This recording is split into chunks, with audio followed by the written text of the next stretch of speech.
Reimbursement methodologies, must know for CCA. Good morning, class. Today we are going to review reimbursement methodologies, which are essential for understanding how healthcare providers are paid. These concepts are heavily tested on the CCA exam, so it is important that you understand both the definitions and how they are applied. I will ask questions, and we will review the answers. Section 1-Basic Concepts 1. What is reimbursement in healthcare?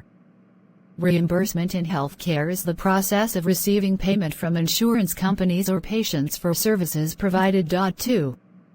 What is a reimbursement methodology? A reimbursement methodology is the system or method used to determine how much a provider will be paid for healthcare services. 3. Why are reimbursement methodologies important?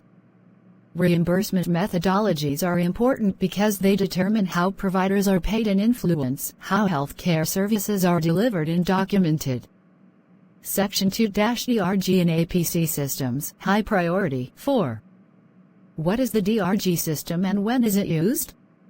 The DRG system is a reimbursement methodology used for inpatient hospital stays, where payment is based on diagnosis, procedures, and patient conditions. 5. What factors affect DRG assignment?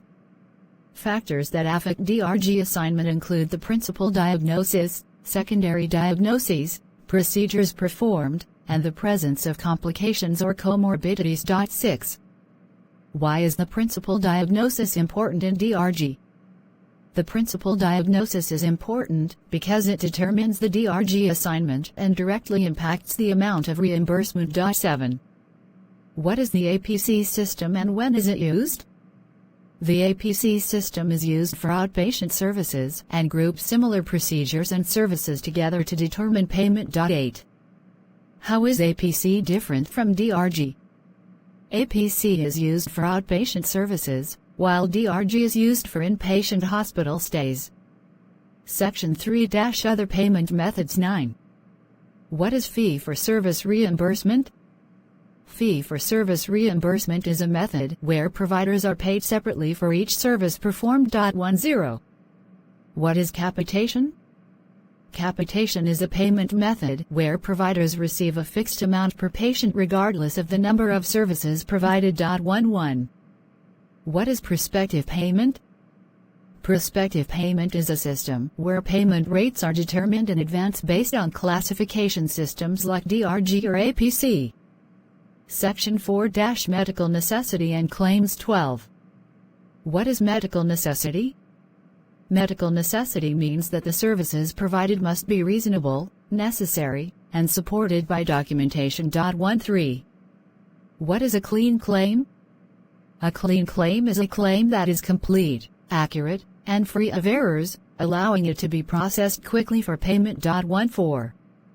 What causes a claim denial? A claim denial can be caused by incorrect coding, missing information, lack of medical necessity, or improper documentation. Section 5-Compliance and Errors. 15. What is upcoding? Upcoding is the practice of assigning a higher level code than what is documented, which is considered fraud. 16. What is downcoding? Downcoding is assigning a lower level code than what is supported by documentation, which can result in reduced reimbursement. 17. What is unbundling? Unbundling is reporting multiple codes for services that should be reported with a single comprehensive code. Section 6-Application and Critical Thinking. 18. How does accurate coding affect reimbursement? Accurate coding ensures that providers receive the correct payment for services and reduces the risk of claim denials. 19. How does documentation impact reimbursement? Documentation supports the codes assigned and determines what services can be billed and reimbursed. 20. What is insurance maximization? Insurance maximization is the process of ensuring full and correct reimbursement by coding all documented services accurately and completely. 21. How can improper sequencing affect reimbursement? Improper sequencing can lead to incorrect DRG assignment or claim denial, which may reduce payment. 22. Give an example of how DRG can affect payment.